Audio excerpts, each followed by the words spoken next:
오늘도 주의 전에 나온 여러분들에게 하나님께서 꼭 필요한 하나님의 음성 들려주시기를 주님의 이름으로 축원합니다.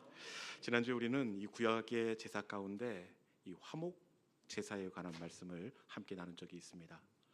구약에 5가지 제사가 있는데 이 화목 제사는 나머지 4개 제사와 다른 이 화목 제사만의 아주 고유하고 도드라진 특징 한 가지가 있습니다. 구약의 나머지 4개 제사는 대부분 전부를 하나님께 불태워 드리던지 아니면 나머지가 있으면 제사장 몫으로 성전에 놓고 오도록 그렇게 되어 있습니다. 그런데 이 화목 제사는 어떻게 하느냐? 다른 제사는 하나님께서 다 받으시는데 화목 제사는 내장 콩팥 간에 붙어 있는 이 얇은 막으로 된 기름만 하나님께서 받으십니다. 그리고는 제사장 몫으로 오른쪽 뒷다리를 남겨놓고 나머지 소 한 마리 통째는 이 헌물로 드렸던 헌제자에게 짊어지워 집으로 돌려보내십니다. 그러면 헌제자는 이 소 한 마리를 당일에 먹든지 아니면 그 다음 날 안에 모두 고기를 먹어야 합니다. 남겨두면 이는 가증한 것이라 하나님께서 받지 아니하시느니라. 여러분, 당일날이나 그 다음 날까지 소 한 마리 먹으려면 혼자 먹을 수 있습니까? 없습니까? 없습니다. 그래서 이 헌제자는 마을 사람들 다 초청해서 넉넉하게 하나님께서 주신 감사도 나누고 고기도 나눕니다. 이걸 통해서 우리가 무엇을 알 수 있느냐? 하나님이 진짜 원하는 것은 이 제물이나 제사가 아니라 하나님이 원하시는 것은 화목이라는 것을 우리가 알 수가 있습니다. 우리는 하나님이 원하시는 것이 교회의 부흥이지 이렇게 생각을 하고 하나님이 원하시는 것이 열심과 헌신이지 생각할 수 있습니다. 여러분, 그런데 부흥하기 위해 열심을 내느라 마음이 나뉘어지고 서로 섭섭한 마음이 들면 그 부흥이 무슨 소용이 있겠습니까? 여러분, 하나님이 원하시는 것은 부흥도 특심도 그리고 교회의 건물도 아닙니다. 하나님이 우리에게 원하시는 것은 서로 아끼고 귀하게 여기고 격려하고 흐르는 그 눈물을 닦아주는 것, 화목을 하나님께서 우리에게 더 원하시고 계시는 줄로 믿습니다. 제가 우리 교회에 이 부임하기 전에 여러 청빙위원들에게 면접을 이렇게 보게 되었는데 우리 교회 면접하시는 청빙위원들이 수준이 있습니다. 얼마나 수준이 있는 질문을 하시는지. 이 질문 가운데 목사님 목회 철학이 뭡니까? 이렇게 여쭙는 겁니다. 여러분, 그래서 제가 어떻게 대답을 했겠습니까? 제 목회 철학은 우리 교회가 전주에서 가장 큰 교회, 세계적인 교회 이렇게 이야기하지 않고 제 목회 철학은 화목이고 화평한 겁니다. 평안입니다. 여러분, 화목하지 않는데 어떻게 하나님을 예배하고 화목하지 않는데 어떻게 교육을 하고 화목하지 않는데 어떻게 선교를 하고 봉사를 할 수가 있겠습니까? 교회가 교회 될 수 있는 것은 부흥도 성장도 아닌 화목이 되는 줄로 믿습니다. 교회는 커져나가는데 갈등이 있고 다투고 분쟁이 있고 이게 무슨 소용이 있겠습니까? 여러분, 우리 교회는 조금 더디 가더라도 서로 기다려주고 아껴주고 격려하고 그 사람이 흐르는 눈물을 닦으며 함께 걸어가는 화목한 교회가 우리 교회 될 수 있기를 주님의 이름으로 축원합니다. 이런 의미에서 옆에 있는 분 바라보면서 오늘은 어떤 인사를 할 것 같습니까? 네, 그겁니다. 네, 당신은 화목을 만드는 사람입니다. 그렇게 한번 인사해볼까요? 자, 시작. 당신은 화목을 만드는 사람입니다. 화목을 만드는 사람입니다. 네, 여러분, 우리가 교회에서도 화목을 만들고 가정에서도 화목을 만들 수 있기를 주님의 이름으로 축원합니다. 그런데 안타깝게도 이 교회에서 화목은 잘 만드는데 집에만 가면 쏘가지를 냅니다. 여러분, 하나님께서 원하시는 것은 교회의 화목뿐만 아니라 그 제물로 드렸던 고기를 마을로 들고 가 그 마을 전체를 한 덩어리로 화목하게 만들라 그렇게 하지 않습니까? 여러분들이 서 있는 그곳 그 자리에서 화목의 통로로 쓰임 받는 우리 모든 하나님의 사람들이 될 수 있기를 주님의 이름으로 축원합니다. 오늘 본문은 예수님께서 이 베다니 문둥이 시몬의 집에서 잡수실 때를 배경으로 하고 있습니다. 베다니, 이 지명을 많이 우리가 들어봤는데 이 베다니 하면 생각나는 사람이 이 나사로도 있습니다. 이 베다니는 예루살렘에서 동쪽으로 약 3km 정도 떨어진 위치에 있는데 이 성경 주석학자들의 견해에 따르면 아마 베다니는 이 문둥병에 걸린 나병 환자들이 모이는 이 집성촌이었을 것이다, 그렇게 이야기를 합니다. 오늘 본문에 보면 이 베다니 문둥이 시몬이 식사를 내고 있는데 다른 복음서에 보면 나병 환자 시몬이 예수님을 위해 잔치를 베풀었다, 그렇게 되어 있습니다. 식사가 아니라 잔치입니다. 왜 문둥이 시몬이 예수님 초청하고 잔치, 마을 사람들을 초청해서 이렇게 잔치를 베풀고 있느냐? 성경에는 나와 있지 않은데 제 추측입니다. 아마 예수님께서 나사로도 살려주셨듯이 이 베다니에서 문둥이 시몬의 이 나병을 고쳐주신 것이 아닌가. 그래서 없는 살림에 맛있는 음식을 장만하고 예수님을 초청하고 동네 사람들을 초청해 잔치를 벌인 게 아닌가, 그렇게 생각이 됩니다. 여러분, 예수님께서 나병을 고쳐주셨으니 얼마나 고맙고 감사하겠습니까? 이 잔치를 배설한 나병 환자 시몬은 아마 아팠던 이 나병의 환부를 보이면서 이거 보라고, 여기에 새살이 돋아났다고. 그러면 옆에 있는 마을 사람들 그거 한번 만져봐도 되냐고. 안 된다고, 아직 연애해서 큰일 난다고. 그러면서 고쳐주신 예수님도 나누고 그 마을 사람들과 얼마나 즐겁고 행복한 그런 식사 자리가 되었겠습니까? 그렇게 즐겁게 한참 잔치가 무르익어 가는데 이때 갑자기 어떤 일이 일어나느냐? 우리 마가복음 14장 3절에 있는 말씀 같이 한번 읽어보겠습니다. 이때 갑자기 어떤 일이 일어났는지, 자 시작. 예수께서 베다니 나병 환자 시몬의 집에서 식사하실 때 한 여자가 매우 값진 향유 곧 순전한 나드 한 옥합을 가지고 와서 그 옥합을 깨트려 예수의 머리에 부으니. 아멘. 한참 잔치가 무르익어 가는데 한 여자가 매우 값진 향유 옥합을 예수님께 머리에 붓고 있습니다. 이 여자가 누구냐? 오늘 본문에는 한 여인이 이렇게 되어 있는데 이 요한복음에서는 나사로의 동생 마리아가 향유를 부었다. 이 마리아가 향유를 깨트려 예수님께 부었습니다. 예수님께 향유를 붓자, 여러분, 이게 잘한 일임에도 불구하고 사람들이 깨트린 향유 때문에 마리아를 비난하고 비판합니다. 심지어 예수님의 제자들조차 분개하며, 여러분 이만저만 왜 깨트렸냐 그 정도가 아니라 이 분개했다는 뉘앙스가 느껴지지 않습니까? 화를 내고 역정을 내고 어찌하여 이 향유를 허비하느냐?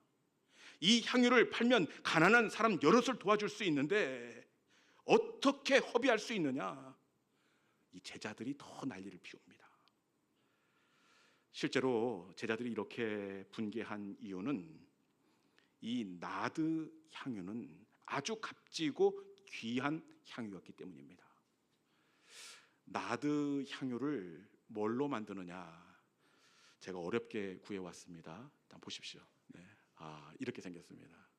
어떻게 좀 비싸게 생겼습니까? 이 나드는 인도와 히말라야에서만 나는 아주 귀한 향재료입니다. 이 이스라엘에서 자생하는 식물이 아니라 인도, 히말라야에서 가지고 왔기 때문에 당연히 비쌀 수밖에 없습니다. 외제입니다. 외제 향수입니다. 얼마나 비싸냐? 이 회계학을 전공한 가룟 유다는 바로 맞춰버립니다. 300데나리온. 마리아가 이날 한 번에 깨트려서 해 잡수신 향유 값이 300데나리온입니다. 1데나리온은 노동자의 하루 품삯이 1데나리온인데 300데나리온이면 노동자의 300일, 아니 휴일, 명절 빼면 300일이면 1년치 연봉입니다. 노동자의 하루 품삯이 얼마인지는 모르겠지만 301년치 연봉이면 적어도 한 4천만 원 정도 가지 않을까. 비싸지요. 아주 고가의 향유입니다. 그러니 제자들이 분개한 것은 당연합니다. 마리아는 정말 깨트릴 수 없는 아주 비싼 고가의 향유를 깨트렸습니다. 그리고 제자들이 분개한 이유는 이 향유는 이 값만 비싼 것이 아니라 또 다른 이유가 있기 때문에 그래요. 향유는 결혼 정년기에 있는 신부가 반드시 지참해야 할 혼수 품목 1호입니다. 이 향유가 없으면 이 신부가 다 큰 큰애기가 결혼을 할 수가 없습니다. 향유를 준비해서 반드시 첫날 밤에 이 나드 한 방울을 떨어뜨려 침실을 준비해야 합니다. 그리고 나머지 향유는 잘 간직했다가 가족이나 남편, 집안에 장례가 있으면 깨끗하게 씻긴 그 시체에 향유를 발라야 합니다. 나드는 향유가 아니라 마리아의 결혼입니다. 이 나드는 마리아의 미래였습니다. 그럼에도 불구하고 마리아가 어떻게 합니까? 식사하는 예수님 옆으로 다가가 나드 한 옥합을 깨뜨려 예수님의 머리에 붓고 있습니다. 여러분, 도대체 어떻게 하려고 이 나드를 깨뜨렸을까요? 도대체 어떻게 마리아는 그 향유를 한 번에 아낌없이 깨뜨릴 수가 있었을까요? 혹시 철이 없어서 나드가 얼마나 비싼지 몰라서 깨뜨렸을까요? 그것도 아니면 결혼에 대한 생각이 없어서 이 나드를 깨뜨렸을까요? 그렇지 않습니다. 마리아는 누구보다도 이 결혼하고 싶은 마음이 있었던 여자입니다. 결혼해서 지긋지긋한 문둥이 배단위 마을에서 탈출하고 싶은 그런 꿈이 있었습니다. 어떻게 할 수 있느냐? 이 마리아가 지금 나드 향유를 한 방울 한 방울 차곡차곡 모아두고 있지 않습니까? 아마 마리아는 향유를 한 방울 한 방울 모으면서 따뜻하고 자상한 남편도 꿈꿨을 것입니다. 아이들하고 단란하게 행복하게 살아가는 그런 가정도 생각을 했을 것입니다. 여러분, 향유를 깨뜨린 것은 단순히 향유를 깨뜨린 것이 아니라 배단임 마을을 탈출할 수 있는 유일한 열쇠를 부러뜨린 겁니다. 향유를 깨뜨린 것은 자상하고 따뜻한 남편을 깨뜨린 것이고 자기가 꿈꿨던 가정을 깨뜨리는 것, 이것이 바로 향유를 깨뜨리는 것이었습니다. 참 어렵지요. 그럼에도 불구하고 마리아가 어떻게 그 어렵고 힘든 향유를 아낌없이 깨뜨릴 수가 있었을까요? 어떻게 깨뜨릴 수가 있었을까요? 혹시 여러분들의 자녀 딸이 한 방울 한 방울 어렵게 결혼하려고 모아놓은 그 향유 깨뜨린다면 이해하겠습니까? 아이고, 이 철도 없는 거 어떻게 하려고. 여러분, 마리아도 아깝기는 매 한 가지입니다. 그럼에도 불구하고 마리아가 향유를 깨뜨릴 수 있었던 것은, 그것은 바로 마리아가 예수님을 진심으로 사랑했기 때문입니다. 마리아는 진짜 예수님을 사랑했는데, 마리아가 예수님을 사랑했다는 것을 어떻게 확인할 수가 있느냐? 그것은 예수님께서 마리아의 집에 오셔서 묵으실 때 마리아가 어떻게 했는지를 보면 마리아가 예수님을 사랑했는지 안 사랑했는지 우리가 확인할 수가 있습니다. 가끔 예수님께서 베다니에 들리시면 꼭 이 나사로 마리아의 집에 들리시는데, 예수님이 오실 때 마리아가 어떻게 하느냐? 누가복음 10장 39절에 있는 말씀 같이 한번 읽어봅시다. 자, 시작.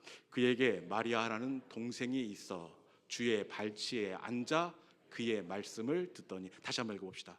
예수님께서 마리아의 집에 오시면 이 마리아는 어떻게 하느냐? 한번 읽어봅시다. 자, 시작. 그에게 마리아라는 동생이 있어 주의 발치에 앉아 그의 말씀을 듣더니. 아멘. 마리아가 지금 어떻게 하고 있습니까? 예수님의 발 아래 앉아 그의 말씀을 듣더니. 예수님 발치에 앉아 말씀을 달게 듣고 있습니다. 언니 마르다는 방으로 부엌으로 정신없이 바쁘고 분주합니다. 오빠 나사로는 어디 갔는지 본문에 등장조차 하지 않습니다. 그런데 유일하게 이 마리아는 예수님의 발치에 앉아 예수님의 말씀을 아주 즐겁고 달게 듣고 있습니다.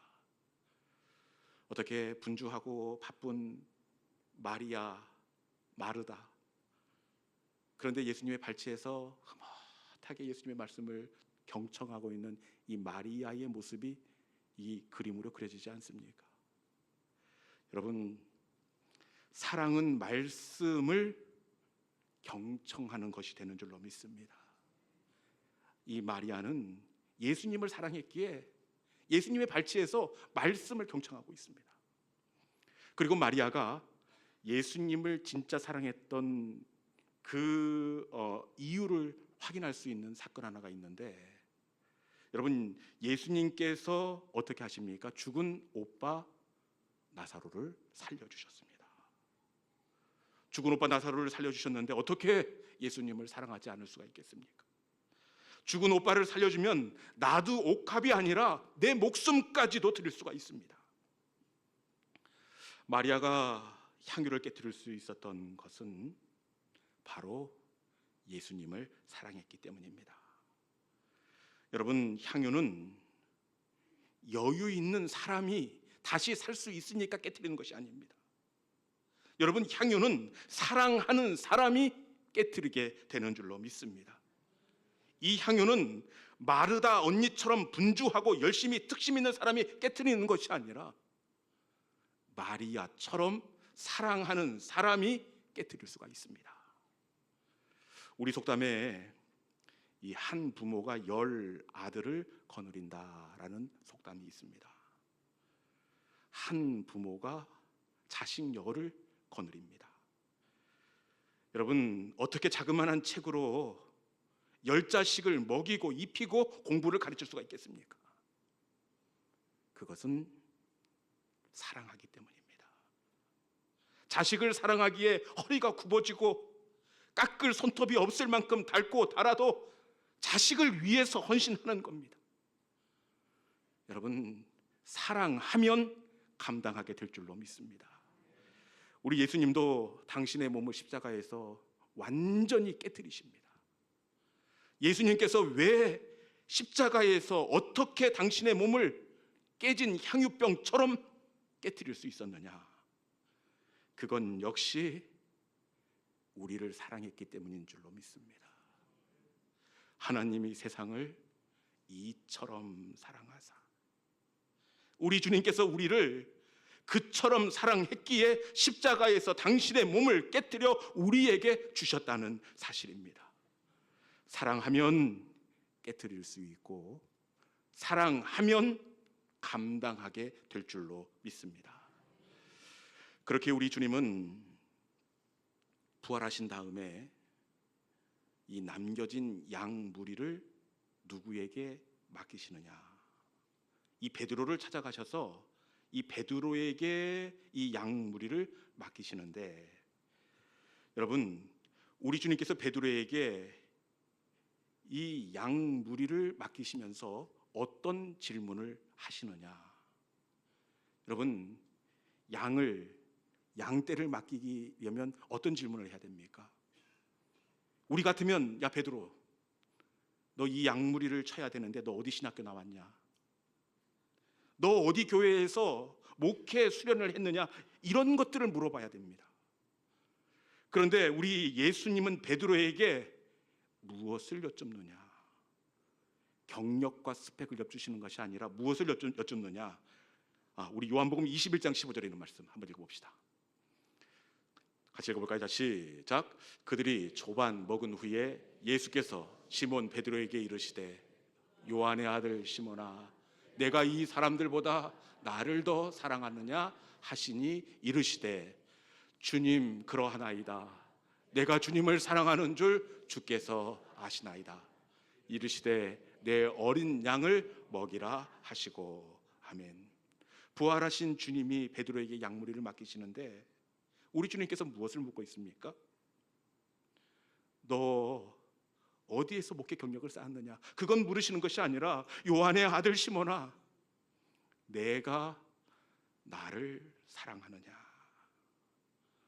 그런데 이것을 한 번만 묻는 것이 아니라 몇 번 묻습니까?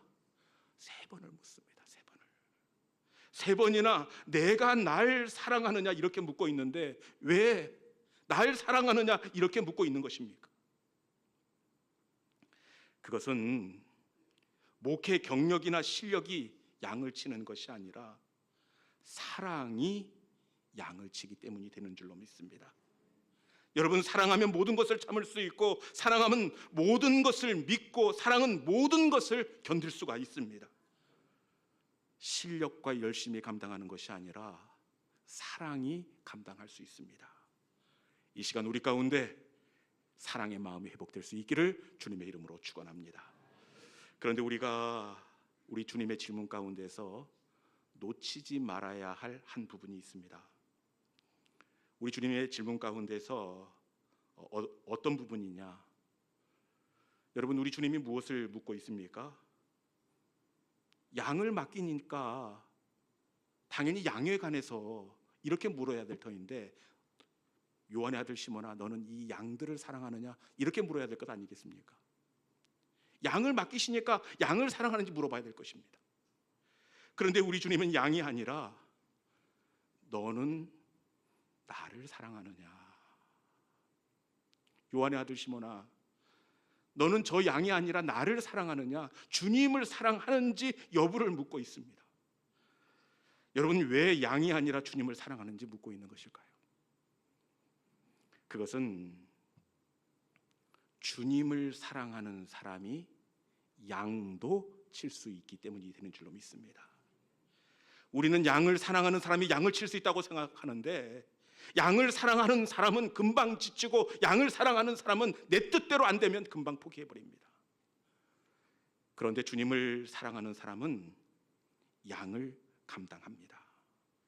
왜 그러느냐? 양을 치는 것이 쉬워서가 아니라 양을 치는 것 똑같이 눈물 나고 똑같이 힘들고 버겁습니다. 그럼에도 불구하고 주님을 사랑하는 사람은 양을 치는 것이 아니고, 일로 치는 것이 아니고, 그것이 사명이 되기 때문에 그렇습니다.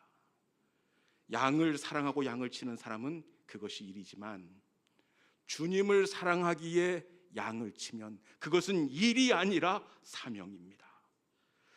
사명으로 그 양을 치는 사람은 주님 때문에 7번 넘어진다고 하더라도 다시 일어설 수가 있습니다. 그리고 내가 넘어지고 버거울 때, 여러분, 주님을 사랑하는 그 사람, 사명으로 감당하는 그 사람, 우리 주님께서 그냥 두시겠습니까? 양을 사랑하고 양을 위에서 치는 사람은 자기의 능력으로 하지만, 주님이 내게 주신 사명이기에, 주님을 사랑하기에 그 일을 감당하면, 여러분, 우리 주님은 내가 버거울 때 나를 격려해 주시고, 내가 눈물 날 때 내 눈물을 닦아 주시고, 내게 위로와 감당할 수 있는 힘을 공급하여 주시는 우리 주님이 되는 줄로 믿습니다. 여러분, 양을 사랑하는 것이 아니라 주님을 사랑하십시오. 주님을 사랑하면 양을 칠 수 있고, 주님을 사랑하면 옥합을 깨뜨릴 수 있습니다. 사랑이 식어지면 아무것도 아닙니다. 이 시간 여러분, 일을 사랑하는 것이 아니라 우리 주님을 사랑함으로 말미암아 주님이 공급하여 주시는 위로와 감격과 격려를 가지고 우리에게 주어진 삶의 자리를 아름답게 세워나가는 우리 모든 믿음의 성도들이 될 수 있기를 주님의 이름으로 축원합니다. 이 시간에 주신 말씀 기억하면서 우리가 이렇게 고백하기를 원합니다. 예수님 사랑합니다. 사랑하면 감당할 수 있다, 이렇게 말씀하시는데, 주님, 지금까지 내 삶의 자리가 어려워서 버겁고 감당하기에 힘든 줄 알았습니다. 그런데 그것이 무거운 짐으로 일로 다가온 것은 내가 주님을 향한 사랑이 식어졌기 때문입니다. 이 시간 주님, 내 속에 식어졌던 예배의 감격과 첫사랑의 뜨거움이 다시금 회복되게 하여 주시옵소서. 우리가 주님을 사랑하면 우리에게 맡겨진 우리 삶의 자리는 일이 아니라 사명이 될 줄로 믿습니다. 주님께서 맡기셨기에 주님께서 힘주시고 주님께서 도와주시고 우리의 흐르는 눈물을 닦아주실 줄로 믿습니다. 주님, 이 시간 요한의 아들 시몬아, 내가 나를 사랑하느냐? 이 시간 주님에 대한 사랑을 다시 한번 점검하고, 주님, 제가 주님을 사랑합니다. 아주 많이 사랑합니다. 주님을 사랑하기에 다시금 우리의 삶의 자리에서 내 향유를 깨트려 우리의 주변에 향기 나는 삶을 살 수 있게 하여 주시옵소서. 이 시간에 사랑합니다 나의 예수님, 우리 함께 찬양하겠습니다.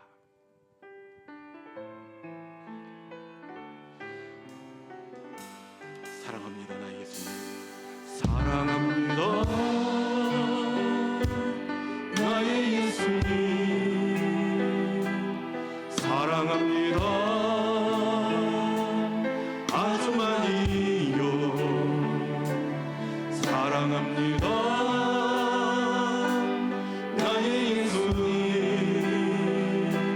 사랑합니다